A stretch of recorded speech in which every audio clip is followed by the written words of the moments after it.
Esta carta debe ser meditada, ponderada, más que leída o escuchada. Yo soy el Cristo. Mientras obro desde las más altas esferas de la conciencia creativa divina, mi influencia envuelve tu mundo.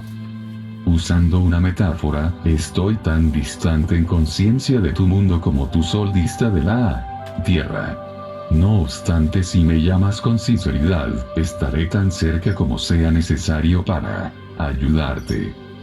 Habrá muchos que no podrán recibir estas cartas. Tales personas no están aún preparadas para ellas.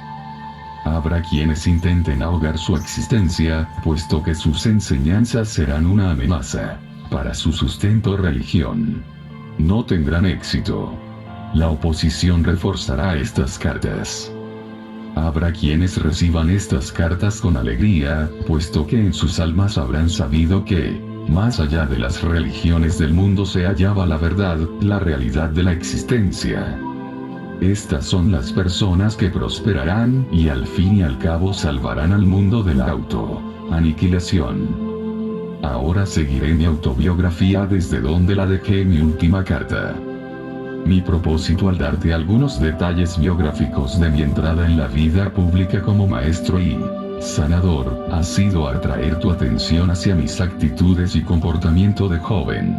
Las circunstancias ante el logro de mi propia humanidad espiritualizada. Es importante que puedas visualizar cómo era Palestina cuando estuve en la tierra y ver claramente los conflictos interiores que mis enseñanzas despertaron en la gente adoctrinada con las creencias judías y los ritos tradicionales. Estos conflictos fueron el núcleo que incapacitó a los evangelistas para hacer constar, con precisión, todo lo que intentaba enseñarles. En los evangelios hay frecuentes referencias a mis parábolas, que describen el reino de los cielos, o el reino de Dios, cualquiera que fuese el término que usaron los evangelistas. Sin embargo, en ninguna parte se ha intentado ahondar en las palabras mismas, de explorar las frases hechas, o de sacar el significado espiritual del reino de Dios o del reino del cielo. Conforme vaya hablando de mis verdaderos sermones dados al pueblo, a la luz de mis experiencias en el desierto y de tu propio conocimiento de los hechos científicos, podrás entender, por fin, un poco de lo que intentaba enseñar en aquel entonces. Puesto que en gran medida no tuve éxito, es imperativo que se haga otro intento al comienzo de esta era, este milenio, pues es sobre mi más elevado conocimiento espiritualizado, privilegiado e iluminado que se fundará y se desarrollará la próxima era. Fue, y es, esencial que un maestro como yo y como otros que ha habido, sumamente sensibles y totalmente comprometidos mental y emocionalmente, ir a la búsqueda de la verdad de la existencia, venir a la tierra a acuñar palabras para describir a la gente en la tierra, aprisionada en palabras, lo que puede hallar en la dimensión universal creativa en un estado no definido. Si no fuera por tales maestros inspirados, la gente en la tierra hubiese quedado ignorante de todo lo que se halla más allá de la tierra, listo para ser contactado, para ser experimentado y absorbido personalmente para promocionar la futura evolución.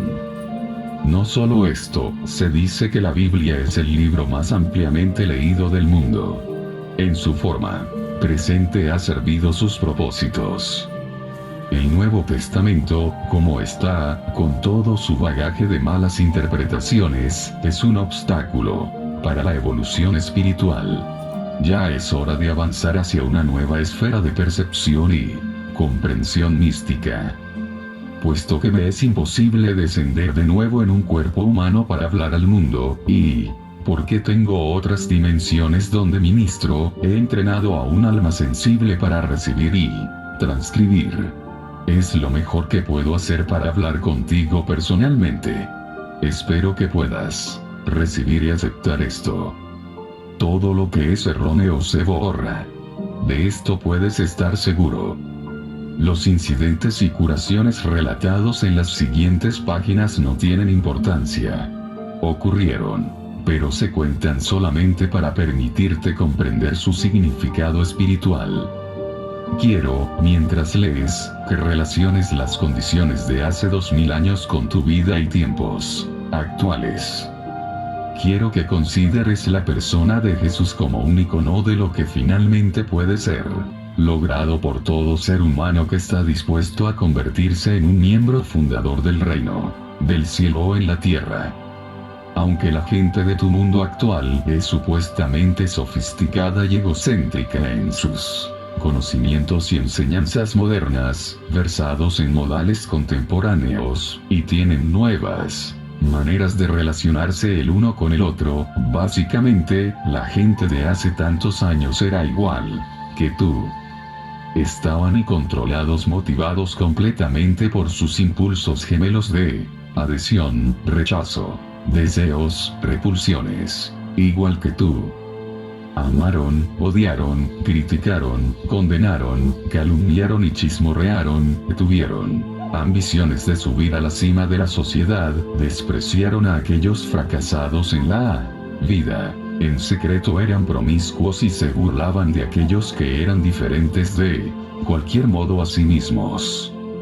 Para ayudarte a comprender y entrar plenamente en mi tiempo sobre la tierra, mi conciencia ha bajado a tu plano de existencia terrenal para experimentar de nuevo la persona de Jesús y las emociones y los sucesos en los cuales me vi envuelto. Cuando abandoné el desierto y puse pie en el camino que llevaba hacia mi pueblo de Nazaret, todavía me regocijaba del conocimiento tan gloriosamente revelado en el desierto. Fijé mis pensamientos completamente en todo lo que había aprendido, y si mis pensamientos se extraviaban en mis formas negativas de pensar anteriores, rápidamente volvía al Padre para conseguir inspiración y determinación para superarlos. De este modo, volví constantemente hacia la luz de la conciencia y de la comprensión. Algunas personas me miraron con desconfianza, viendo mi alegría y también mi aspecto sucio y descuidado. ¿Estaba borracho?, se preguntaron. Otros me miraron aborreciéndome. En lugar de reaccionar con enfado como en el pasado, me acordaba que había sido bendecido con visiones y conocimiento que ellos no podían ni siquiera imaginar. Les bendije y pedí que su visión interior se abriera de manera similar y continué mi camino en paz hacia mi casa. Sin embargo, había aldeanos que vieron mi lamentable aspecto con compasión y se fueron de prisa a sus casas para traerme pan, e incluso vino para ayudarme a seguir mi camino. Siempre había alguien que me ofrecía refugio por la noche. El Padre Vida de veras alivió todas mis necesidades y me dio protección en el momento oportuno. En todo este tiempo, no dije ni una palabra acerca de mis semanas en el desierto. Sentía que todavía no era el momento. Por fin, llegué a mi pueblo, Nazaret, y los aldeanos se mofaron abiertamente, señalando mi aspecto mugriento y mi ropa hecha jirones. Sucio holgazán. Fueron algunas de las palabras más amables que me lanzaron. Llegué a la puerta de mi madre con un sentimiento de pavor, puesto que sabía que estaría más escandalizada que sus vecinos al verme delante de ella, delgado, los huesos traspasando la piel, los ojos hundidos y huecos en las mejillas, la cara quemada, negra, y los labios con ampollas por el sol, la barba larga y desgreñada. La ropa. Se pondría furiosa al ver mi ropa, su color original, totalmente irreconocible por el polvo del desierto y la tela rota y rasgada. Subí los escalones y me preparé para aguantar la cólera de mi madre. Cuando llamé, vino a la puerta mi hermana. Me miró boquiabierta, asustada y con los ojos muy abiertos. Luego cerró la puerta de golpe en mi cara.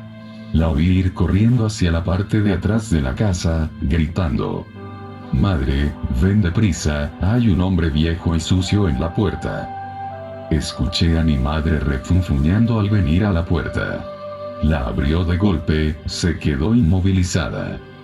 Sonreí tan solo por un momento. Me miró de arriba a abajo horrorizada al darse cuenta que este hombre de horrible aspecto era, de veras, su hijo rebelde, Jesús. Le ofrecí la mano, diciendo: sé que te causo mucha pena, pero ¿puedes ayudarme? Enseguida, le cambió la expresión y empujándome hacia adentro, cerró bien la puerta. Deprisa, dijo a mi hermana asustada. Deja ese ruido y pon agua a hervir. Tu hermano está muerto de hambre. No importa en qué lío se ha metido, nos pertenece. Hay que cuidarlo. Despacio me ayudó a quitarme la ropa y me inclinó sobre un gran recipiente de agua y me restregó hasta dejarme limpio. Me lavó y recortó el pelo y la barba, y suavemente cubrió las llagas en el cuerpo y labios con ungüento. Ninguno de los dos rompimos el silencio. Saboreé el amor que me mostró e intenté mostrar mi gratitud con una actitud más suave, más sensible. Después de ponerme una túnica limpia, me hizo sentar a tomar unos alimentos frugales, leche, pan y miel. A disgusto, me dio vino para recobrar fuerzas, pero estaba claro que pensaba que era el vino la causa de mi terrible apuro. Luego me dirigió hacia una cama y me cubrió. Dormí durante varias horas y me desperté, renovado a una mañana clara de sol que se veía por la ventana. Deseaba hablar con mi madre, para contarle que yo era de verdad un Mesías, pero no de la clase que imaginaban los judíos. Podía salvar a la gente de los malos resultados de sus pecados. Podía ayudarles a encontrar la salud, abundancia, la satisfacción de sus necesidades, porque podía enseñarles exactamente cómo había sido creado el mundo. Conforme se lo iba explicando, empezó a mostrarse ilusionada y encantada. Se puso de pie de un salto y quiso salir a toda prisa para contar a los vecinos que su hijo era realmente el Mesías. Deberían escuchar de qué manera hablaba y había ayunado en el desierto. Pero impedí que lo hiciera. Le dije que todavía no le había contado lo que me había sido revelado. Una de las cosas más importantes que había aprendido era que los judíos ortodoxos estaban completamente equivocados en su creencia en un Dios vengativo. No había tal cosa. Esto le asustó, le disgustó y exclamó: entonces, ¿cómo gobernará el mundo Jehová para hacernos buenos y que escuchemos a los profetas, si Él no nos castiga? Ya eres tan importante que puedes enseñarles a los sumos sacerdotes cómo llevar sus propios asuntos transmitidos desde los tiempos de Moisés. ¿Vas a traer más vergüenza a esta casa? Se puso a llorar, diciendo enojada: no has cambiado en nada, solamente ha cambiado lo que dices. No me has traído más que pena. ¿Cómo pude haberme creído que eras el Mesías? Solo llevarás a nuestro pueblo hacia mayores tormentos que nunca con tus extrañas ideas. Mis hermanos oyeron sus lamentos y vinieron corriendo, querían echarme de la casa. Ofrecí marcharme pacíficamente, porque no quería más alborotos. Si mi madre reaccionó así, podía estar seguro de que todos los demás reaccionarían del mismo modo a lo que les quería contar. Comprendí que necesitaba tranquilidad, descanso absoluto y silencio para poner en orden mis pensamientos y experiencias. Tendría que rezar pidiendo orientación inspirada para saber cómo acercarme a los judíos con mi mensaje de buenas nuevas. Estaba seguro de que el Padre Vida satisfaría mi necesidad y encontraría el alojamiento conveniente en alguna parte. Mi madre, aunque estaba furiosa con mis ideas aparentemente engreídas, estaba, sin embargo, atormentada por sus sentimientos de amor y compasión por mi estado demacrado. Rechazaba todo lo que aparentemente representaba la rebeldía, el desprecio por la religión judaica, actitudes engreídas ante la autoridad, mi obstinación y arrogancia, pero todavía me amaba y estaba profundamente preocupada porque al final iba a acabar en conflictos tan grandes como jamás los hubiera imaginado. Ella reprendió a mis hermanos, diciéndoles que parasen sus discusiones ruidosas y volvió hacia mí. Puedes quedarte aquí hasta que estés mejor, dijo. Quizás mientras que estés aquí, te pueda convencer con sensatez. Te puedo decir ahora que si sales a las calles hablando como lo has hecho conmigo, acabarás en peor estado que nunca. La gente buena te escupirá y te arrojará su basura podrida. Eres una desgracia para la familia. De modo que, a pesar de su enfado, me reí, le di las gracias y le di un beso cariñoso. Contento, me quedé con ella, sabiendo muy bien que bajo su enfado, estaba profundamente preocupada por mí. Me alimentó bien y me hizo buenas vestimentas nuevas. Agradecí todo lo que hacía para mejorar mi aspecto, porque sabía que para moverme libremente entre los ricos y los pobres, debería estar adecuadamente vestido con atuendo decente. A veces había escasez de comida en casa. Recurriendo al poder de mi padre, la repuse sin decir nada. Tampoco ella dijo nada. Yo sabía que se preguntaba con tristeza si, añadido a mis demás malos hábitos, ahora era ladrón. Luego me sorprendió con un pan recién horneado en las manos y sabía que no había estado fuera para comprarlo y tampoco había sido usado el horno aquel día. No me dijo nada, pero me echó una mirada reflexiva. Veía cambiar su actitud en ese momento. Ya no estaba segura de su terreno. Empezaba a cuestionar sus propias actitudes hacia mí y también la verdad de lo que yo afirmaba. ¿Qué le ocurrió realmente ahí en el desierto? ¿Cómo podría ser un pan sin fuego, harina y levadura? ¿Qué significa? ¿Es el Mesías? Luego mi hermano se cortó la mano. Tenía mucho dolor cuando se infectó. Me dejó imponer las manos sobre la herida y rezar tranquilamente. Veía que sentía que el poder fluía dentro de su mano porque me miró extrañado. Se ha ido el dolor, dijo brevemente. Estaba malhumorado al irse, y yo sabía que aunque se sentía aliviado del dolor, no le gustó que pudiera ayudarle. Sentí sus celos. Mi hermana se escaldó la mano y otro hermano se quejó frecuentemente de fuertes dolores de cabeza. Fui capaz de curar a los dos. Mis hermanos empezaron a bromear acerca de mis poderes mágicos. Se preguntaron qué mal les podría hacer si me hicieran enfadar. La tensión en casa se hizo más profunda para mi madre, que anhelaba paz en el hogar. Pero vio cambios en mi comportamiento y estuvo más reconfortada. Yo era más tranquilo. Visiblemente controlé posibles arrebatos, puse riendas a mis energías, contuve la impaciencia, ya no discutía. Me volví más atento con ella, escuché sus quejas de mujer, le ayudé en casa, arreglando los muebles rotos. Anduve por las colinas hasta granjas lejanas en busca de fruta y vegetales que necesitaba. Llegué a quererla con ternura y con compasión como una madre debe ser amada. Un día se atrevió a preguntarme: ¿todavía crees que Jehová es un mito? Yo dijo que si Jehová retirara su aliento, toda carne vendría abajo. Ese es el Jehová en quien creo y a quien vi. Nadie ha visto a Jehová, dijo con firmeza. Yo vi a aquel que hizo que todas las cosas tuviesen el ser, respondí con calma. Lo llamo el Padre porque es el amor perfecto, un amor más perfecto que el de una madre, agregué, sonriéndole. Ello obra dentro, a través de y para toda su creación. Es el Padre en mí quien te ha traído las cosas que necesitabas en casa y quien sanó a mis hermanos y hermanas tan rápidamente. Veía que empezaba a comprender un poco lo que decía. ¿Qué hay del pecado?, preguntó. No hay pecado como nosotros lo entendemos.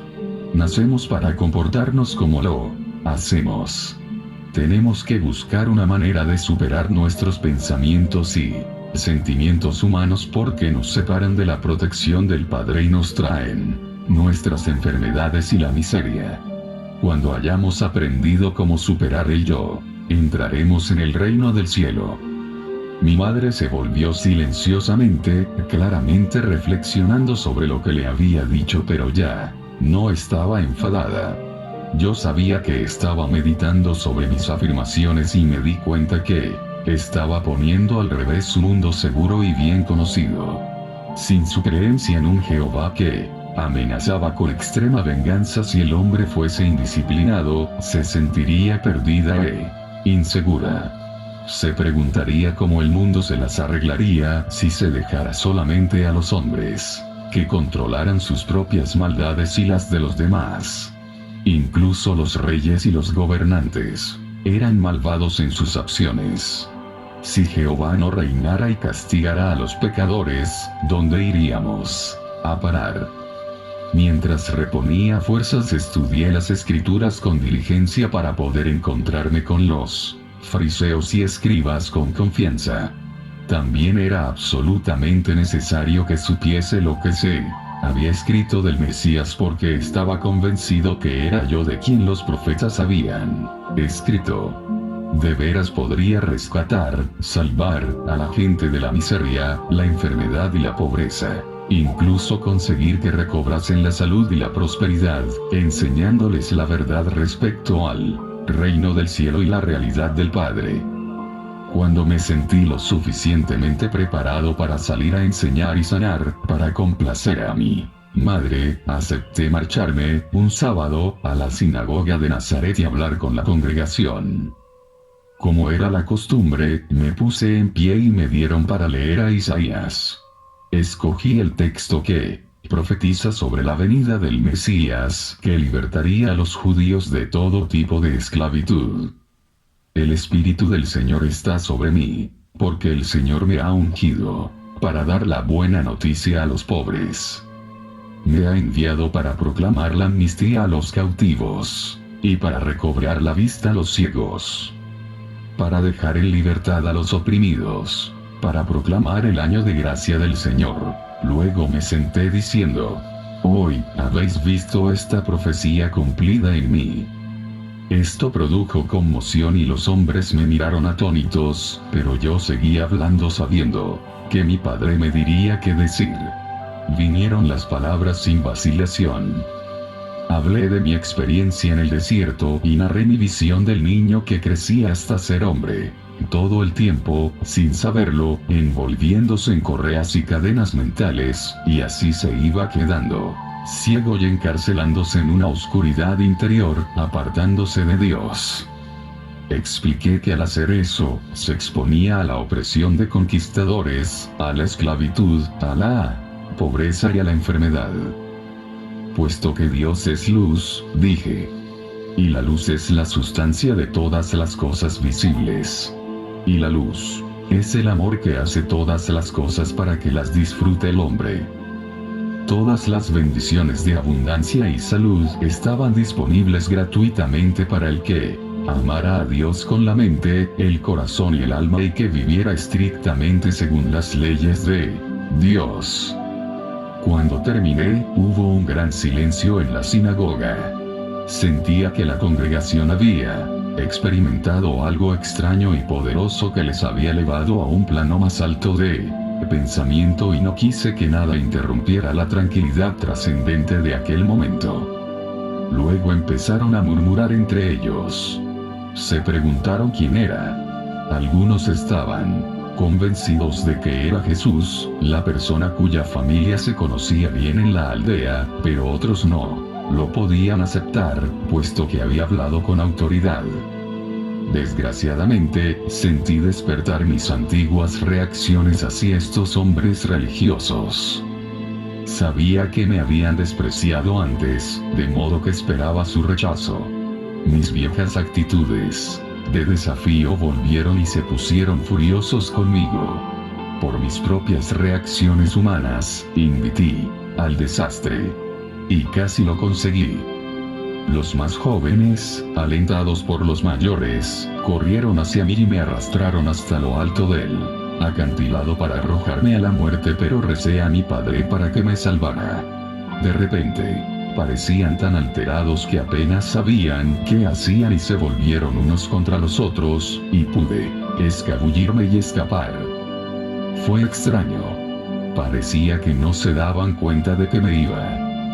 Muy sacudido por la experiencia, logré enviar un mensaje a mi madre, diciéndole que me marchaba de Nazaret enseguida y bajaba a Cafarnaún, una ciudad señorial junto al mar de Galilea. Al principio, pensé unirme con antiguos conocidos, pero, por intuición, sentía que esto no sería lo correcto. De modo que, en todo el camino y al entrar en la ciudad, pedí orientación y ayuda a mi padre para encontrar alojamiento. No tenía dinero y no pediría limosna. Al caminar por la calle, vino hacia mí una mujer de edad mediana, pesadamente cargada de cesto sobre los brazos. Su rostro estaba triste. Parecía que había estado llorando. Sin reflexionar, la paré y le pregunté dónde podría encontrar alojamiento. Brevemente respondió que normalmente me ofrecería una cama, pero que tenía en casa a su hijo muy enfermo. Añadió que había ido a comprar provisiones para alimentar a los consoladores que ya se habían reunido para llorar la muerte de su hijo cuando éste muriese. Mi corazón se sentía afligido por ella, pero también se regocijaba.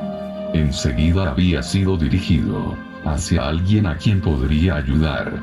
Expresé mi pesar y me ofrecí a llevar sus cestas a casa. Me miró por un momento, preguntándose quién podría ser, pero aparentemente estaba satisfecha por mi aspecto y conducta. De camino, expliqué que quizás podía ayudar a su hijo. ¿Es usted médico?, me preguntó. Contesté que no había recibido formación médica, pero que sin embargo podría ayudarle. Al llegar a su casa, grande y bien construida de piedra, que indicaba buena situación social y prosperidad, me llevó hasta su marido diciendo: «Este hombre dice que puede ayudar a nuestro hijo». Malhumorado, inclinó la cabeza, sin decir nada. La mujer, Miriam, me apartó diciéndome que estaba muy afligido y enfadado. El chico es nuestro único hijo entre muchas hijas, y culpa a Dios por darle al niño la enfermedad. Miriam se echó a llorar. Si habla así contra Dios, ¿qué más penas se nos cargarán?, me preguntó. Tranquila, dije, pronto verás bien a tu hijo de nuevo. Ella dudaba, pero me dirigió hacia la habitación donde estaba acostado el chico.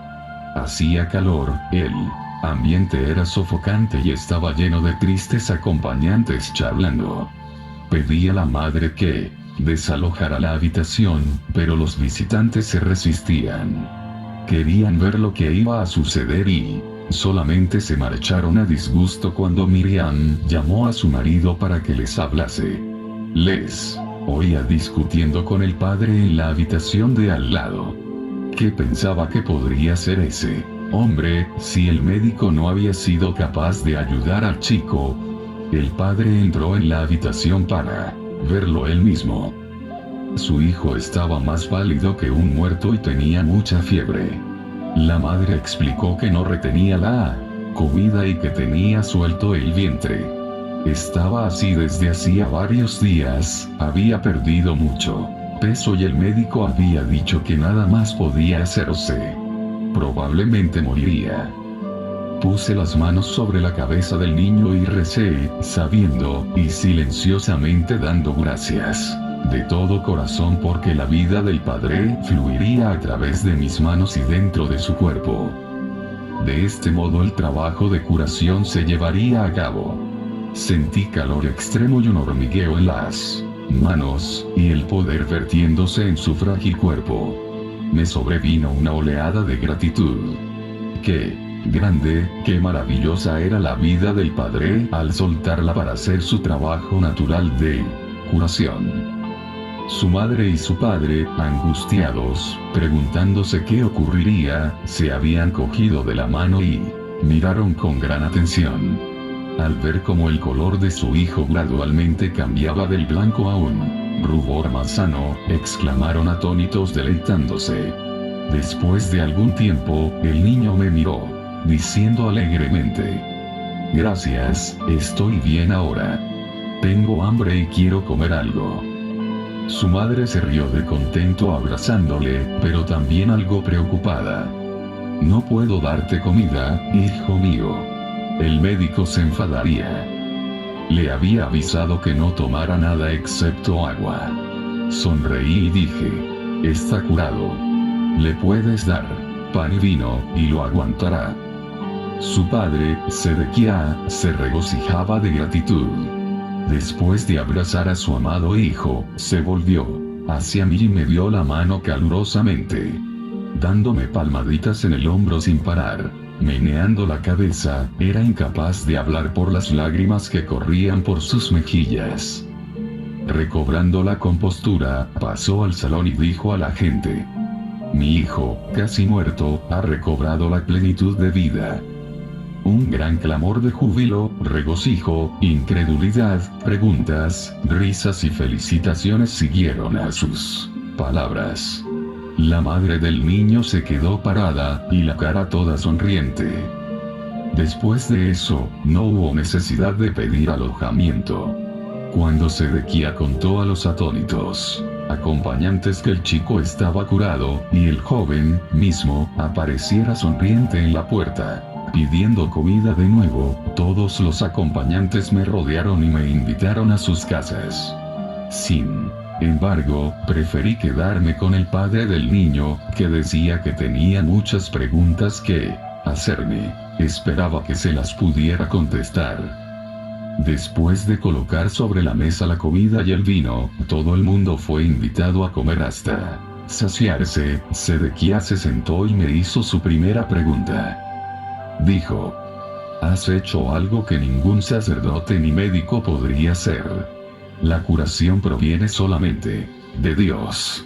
Aunque seas forastero, percibo que debes venir de Dios». «Sí», respondí. Y la gente murmuró asombrada. Esta enfermedad que ha tenido mi hijo era un castigo por algo que hice mal en el pasado.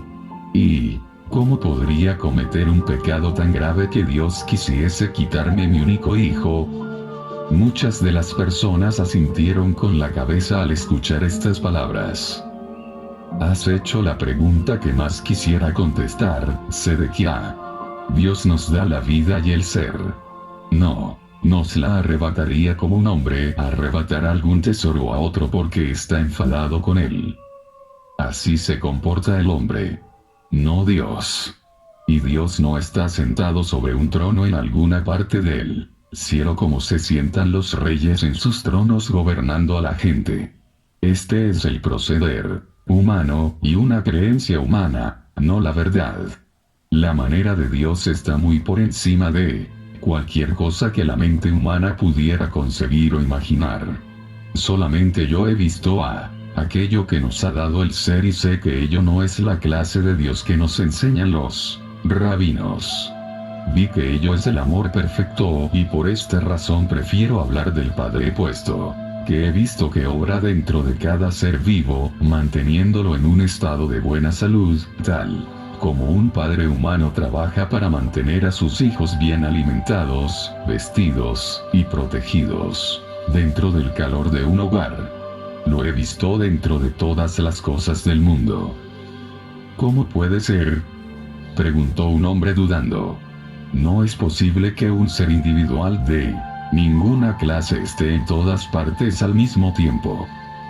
Pero el aire está en todas partes aunque no se ve. Sin embargo, sabemos, sin ninguna duda, que es real y muy importante para nuestra existencia. Si no hubiera aire y no pudiéramos respirarlo, nos moriríamos. El movimiento del aire, que llamamos viento, no se ve pero lo vemos agitar las hojas y mover las nubes por el cielo. Por tanto, sabemos que el aire está alrededor y encima de nosotros y que es fuerte. Y ahora te pregunto, ¿cuál es la parte más real y más valiosa del hombre, su cuerpo o su mente? Algunos respondían que era su cuerpo, de lo contrario no tendría lugar en la tierra, no podría trabajar, no podría verse, no sería conocido. Otros decían que pensaban que su mente era más importante que su cuerpo. Y yo contesté: su mente es la parte más importante de él, puesto que sin la mente, no se podría impulsar el cuerpo. No se podría beber, dormir, mover, planificar ni vivir. Sin embargo, la mente no se ve. Simplemente sabemos que tenemos una mente a causa de los pensamientos que produce, y porque los pensamientos modulan algún tipo de actividad en nuestras vidas. Creemos que la mente funciona a través del cerebro. Sí, es así.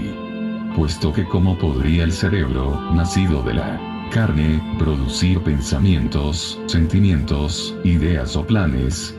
Ya deberíais tener claro que es así, que el Padre está presente en todas las cosas. Ello es la mente que dirige tras la mente humana, obrando sus grandes hazañas dentro de todo ser viviente. Sabemos que es así, porque vemos las maravillas de su obra. Vemos el crecimiento de nuestros hijos. Vemos el alimento que comen convertido milagrosamente en otra sustancia que nutre y hace que crezcan. ¿Cómo sucede? No sabemos, ni siquiera lo podemos imaginar.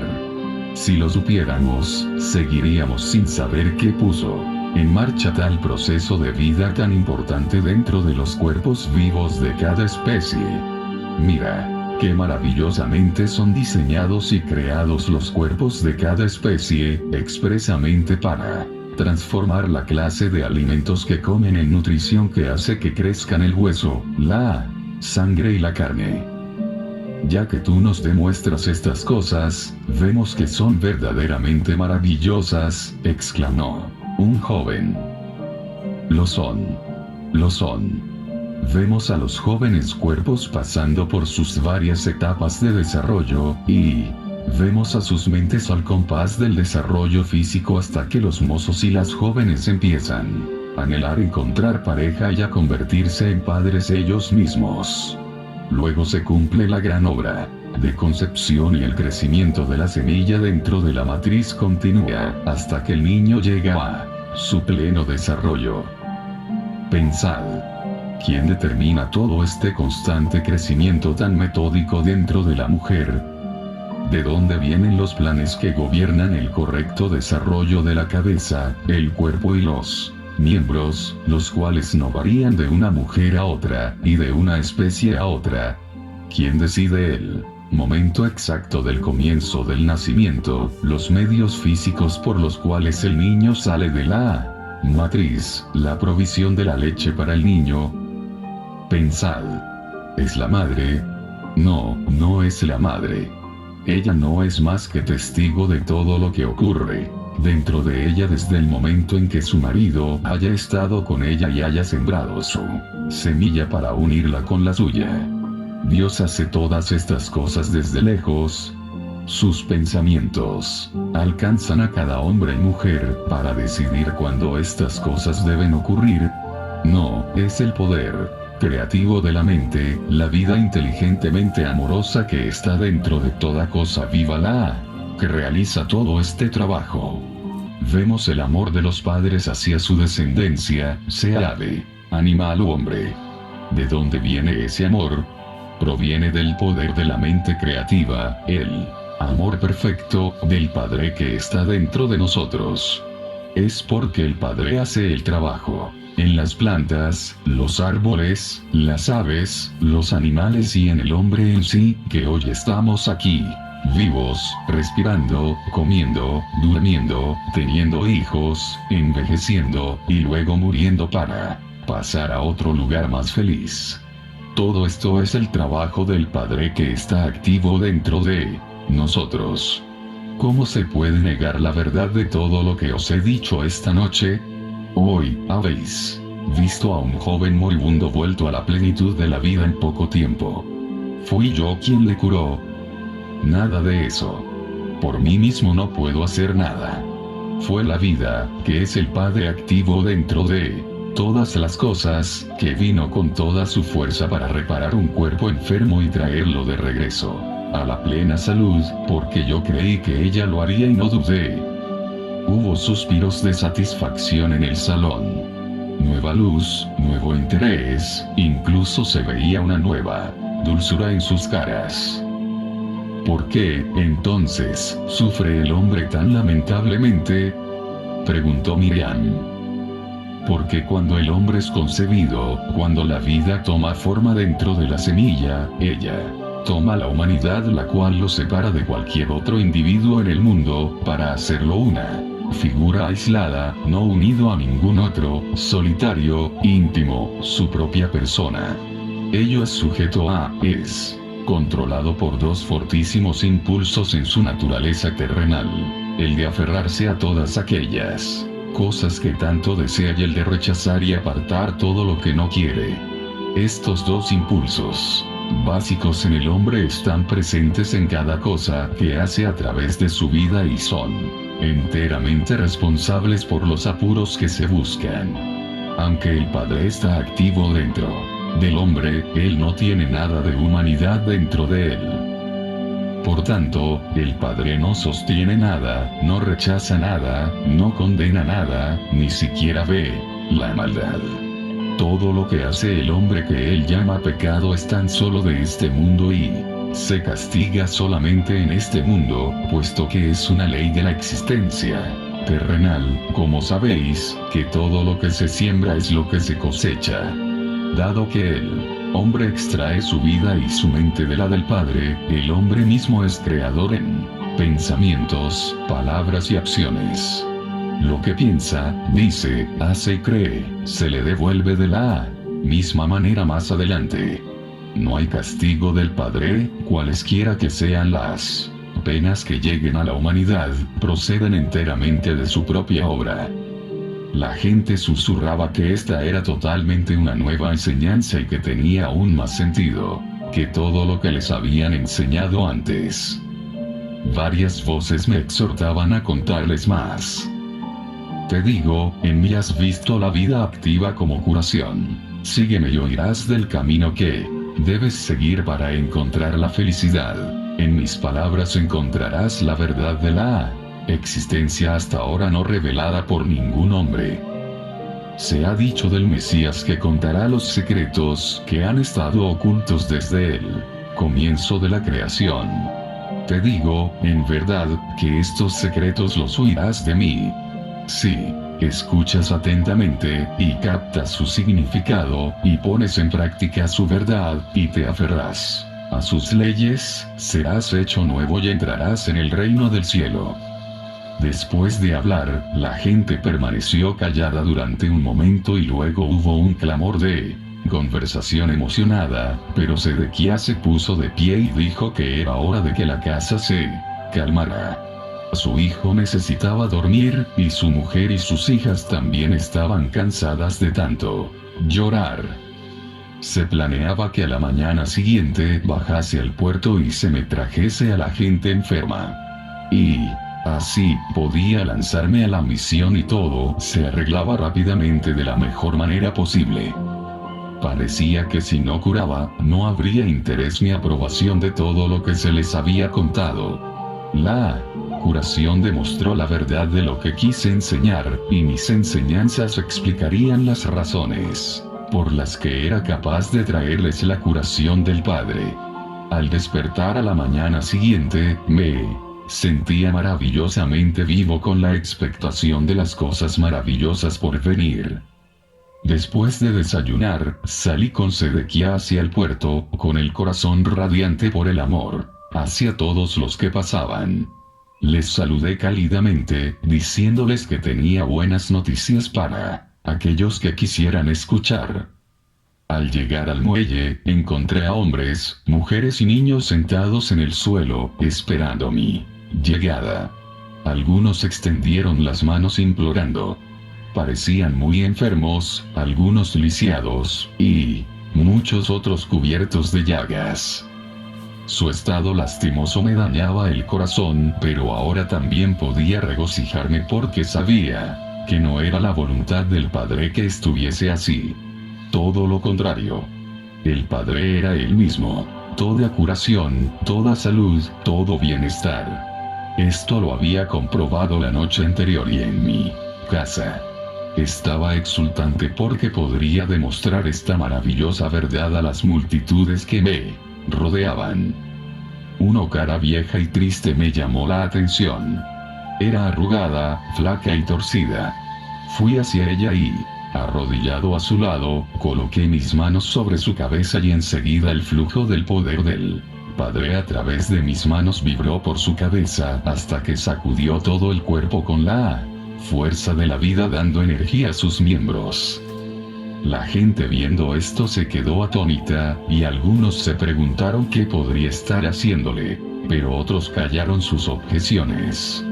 Gradualmente sus miembros empezaron a desdoblarse, a alargarse y a ponerse derechos. Su rostro se transformó con la alegría de volver a sentir su fuerza. Le ayudé a incorporarse, luego se puso de pie ella sola con orgullo. Estaba tan abrumada por la alegría que se puso a llorar y luego riéndose se puso a bailar, llamando a la gente. «Alabad a Dios», dijo, «alabad a Dios». Y otros que estaban allí repetían la frase. Todos estaban profundamente conmovidos por lo que habían visto. La aglomeración de gente apretujándose contra mi persona era tal que Sedequías se ofreció a controlarla. De modo ordenado, y ayudado por otros de los espectadores impacientes, dirigió ordenadamente a los enfermos hacia mí, para que les pudiera atender según sus necesidades más profundas. Por fin, sintiéndome cansado, mi anfitrión me invitó a su casa para cenar. Despidió a aquellos a quienes no había podido curar por falta de tiempo. Les aseguró que volvería al día siguiente. Fue una noche festiva, tanto de qué hablar, tanto que celebrar, tanto que enseñar, tanto que aprender, y en todo aquello, ciertamente la gente reconocía la buena nueva. Sabía que había sido aceptado por muchos por decir la verdad de lo que había visto en el desierto. Y así siguió durante muchos días. La gente venía a verme de todas partes. Sedequías y otros amigos suyos me ayudaron a controlar a la multitud para que yo pudiera curar y enseñar. La gente escuchaba encantada. Hablaron entre ellos mismos acerca del Padre y estaban deseosos de aprender más acerca de las ataduras y las cadenas que ataban a la gente a su miseria. La aglomeración se hizo tan grande, que pronto me di cuenta de que tendría que buscar a mis propios ayudantes en los cuales pudiera confiar para ayudarme. Era hora de que Sedequías volviera a llevar su empresa de cuero, la cual había dejado desatendida. Fui a las colinas para rezar acerca de cómo elegir a mis discípulos cuando me vino la convicción de que sería guiado para hacer la elección. Volví a Cafarnaún. Sentía un fuerte impulso por bajar al puerto para hablar con unos hombres a quienes había visto escuchando muy atentos a mis enseñanzas. Si dejasen sus redes para unirse a mí, quedaba por ver. Pero cuando les llamé, Simón, Andrés, Santiago y Juan vinieron enseguida, contentos de ayudarme en mi obra de curación y enseñanza. Otros también se unieron a mí al empezar el trabajo entre la gente. Dejé a mi anfitrión, la casa de Sedequías, asegurándome calurosamente que yo podía volver en cualquier momento. Y así fue como comencé mi misión como maestro y sanador, yendo sin rumbo donde quiera que hubiera necesidad a través de las ciudades y las aldeas. Antes de partir reuní a los jóvenes que se habían comprometido y estaban deseosos de ayudarme. Escucharían mis enseñanzas y quedarían perplejos ante lo mucho que les quería decir. Era imprescindible que primero les explicara el fondo de todo lo que me había sido revelado en el desierto. Les conté que a pesar de mi modo de vida anterior imprevisible, siempre había sentido una profunda compasión hacia la gente. Fue mi compasión lo que me hizo dar la espalda al Dios presentado por los rabinos. Cuando hablé de mi total rechazo de un Jehová castigador, vi la duda y el sobresalto en sus caras. En detalle les expliqué que me preguntaba cómo era posible hablar de un Dios bueno, habiendo tanto sufrimiento sobrellevado por niños inocentes. Mientras hablaba vi cómo gradualmente sus caras se relajaban. Continuaba poniendo en palabras mis dudas y enojo de antes, hasta ver cambiar sus expresiones por las de aprobación y luego un total acuerdo. Descubrí que les había expresado sus propias dudas y preguntas, las cuales nunca antes habían tenido el valor de admitir. Hablando juntos, sentí el alivio de que ya no estaban solos en su resistencia secreta ante las enseñanzas de los rabinos. Les dije que llegó el momento cuando empecé a darme cuenta con mayor claridad que estaba malgastando mi vida. Quise cambiar y sentí con fuerza que debía ir a Juan el Bautista como punto de partida para comenzar una nueva forma de vida. Les describí lo que ocurrió durante mi bautizo y en las 6 semanas en el desierto. Les expliqué que todos mis pensamientos, creencias, actitudes, arrogancia y rebeldía previa fueron paulatinamente limpiados de mi conciencia mientras pasaba por las profundas revelaciones y las visiones que me mostraron la realidad que ahora llamaba el Padre. Expliqué la naturaleza del Padre y que esta naturaleza divina también estaba compuesta por la voluntad divina. Les dije que era el hombre en sí quien por su pensar erróneo y su comportamiento equivocado se apartaba del Padre en su interior, y que era únicamente el hombre, primero al arrepentirse y luego mediante la purificación mental emocional, quien podría volver a encontrar su propio camino de vuelta y el contacto pleno con el Padre. Cuando esto se cumpliera, la naturaleza plena del Padre sería liberada en la mente, corazón, cuerpo, alma, en el entorno y en las experiencias de la persona. Al suceder esto, tal persona entraría en el reino del cielo, donde reina el Padre, y también el reino del cielo se establecería dentro de la conciencia de la persona. Entonces habría alcanzado el propósito que hay detrás de su existencia. Mientras hablaba con mis discípulos, vi sus reacciones reflejadas en sus caras. Toda duda había desaparecido, ahora había luz de cierta comprensión y alegría. Estos jóvenes se convertían en entusiasmados creyentes exclamando: "Estas sí son buenas nuevas". Sin embargo, después de la primera aceptación de todo lo que había dicho, había veces que se preguntaban si todo lo que había dicho era verdad. Esto lo comprendí. Estar dispuesto a deshacerse de la imagen de Jehová tan profundamente grabada en sus mentes requería mucha valentía. Hubo veces que hablaron entre sí y se preguntaron quién era este hombre que pretendía maravillas. Y si me seguían y resultara que realmente era un mensajero de Satanás, entonces, ¿qué? Serían severamente castigados por Jehová. Tenían mucho que perder: su posición social como jóvenes, hombres sobrios y trabajadores, su reputación como comerciantes y artesanos, la pérdida de ingresos, y el obstáculo más grande de todos, el probable enojo y rechazo de sus familias. ¿Qué recibirían de recompensa? Les dije que no les podía prometer ninguna recompensa terrenal por su ayuda en propagar el Evangelio de la Buena Nueva. No tenía ninguna duda que donde quiera que fuéramos nos darían alimento y refugio y que la gente nos acogería bien. Tan solo podía prometerles la verdad de que el Padre conocía sus necesidades, que les serían satisfechas, y que les mantendría sanos. También les podría prometer que al ir al Padre y al confiar en el Padre en cada paso del camino, estarían felices como nunca lo habían sido antes.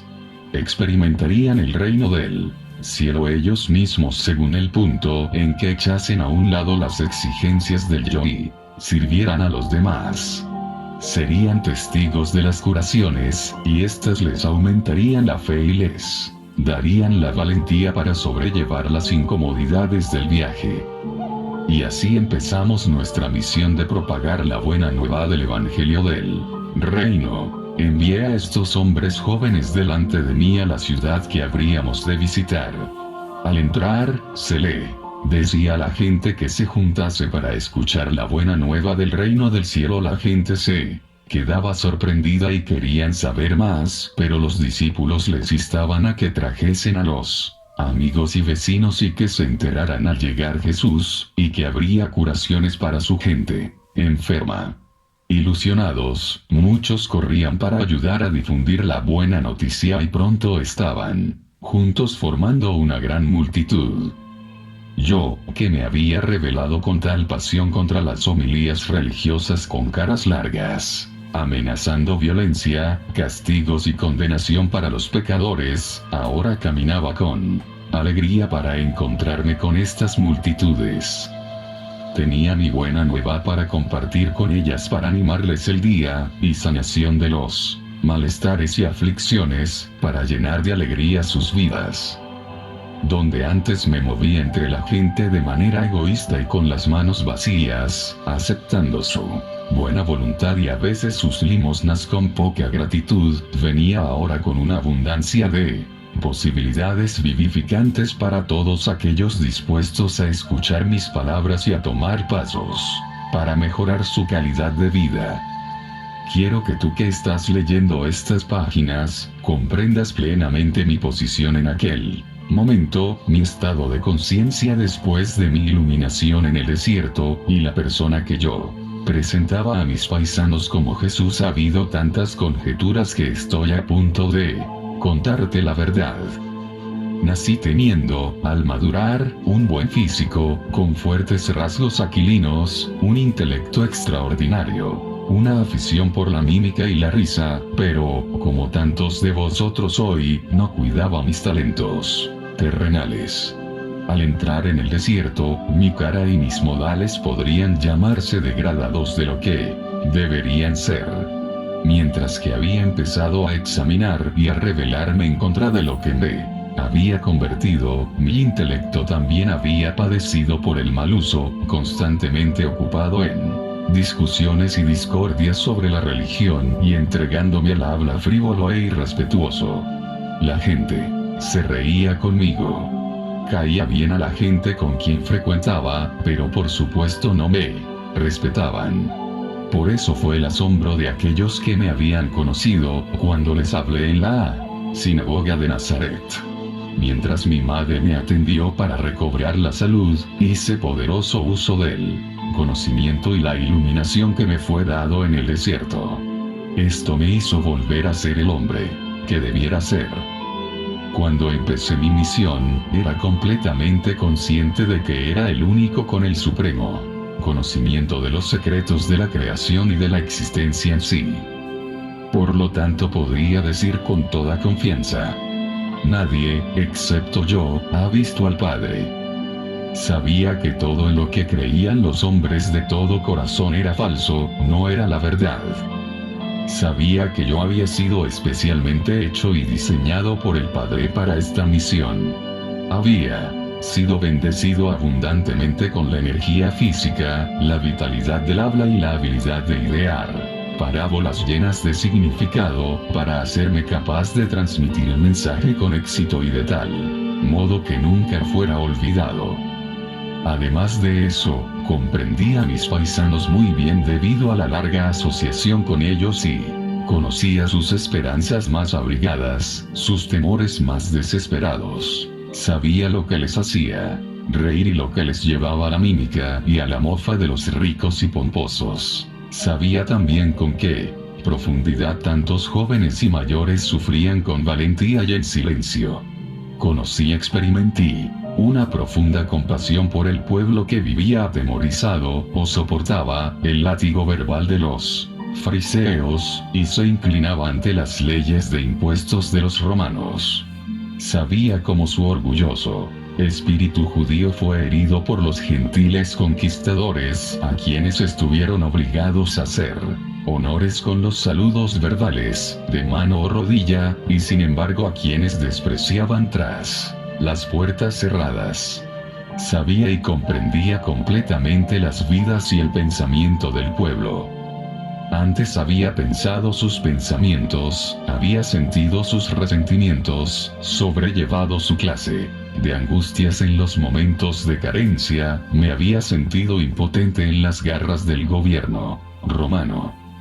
Ahora sabía que nada de este sufrimiento era realmente necesario. Sabiendo ya la realidad de la existencia, la realidad del Dios universal, podía percibir claramente la insensatez de las autoridades judías, quienes imponían una forma de vida pesada sobre el pueblo, la cual era totalmente errónea y en total contradicción con la verdad del ser. La situación me causaba un profundo enojo. Por lo tanto, sabía que había sido moldeado y definido para convertirme en un instrumento purificado de la acción divina en Palestina, impulsado por mi pasión por la verdad e incitado por mi compasión hacia mi prójimo. Desde entonces me llamaba el Hijo del Hombre porque sabía exactamente lo que padecía la humanidad en sus vidas cotidianas.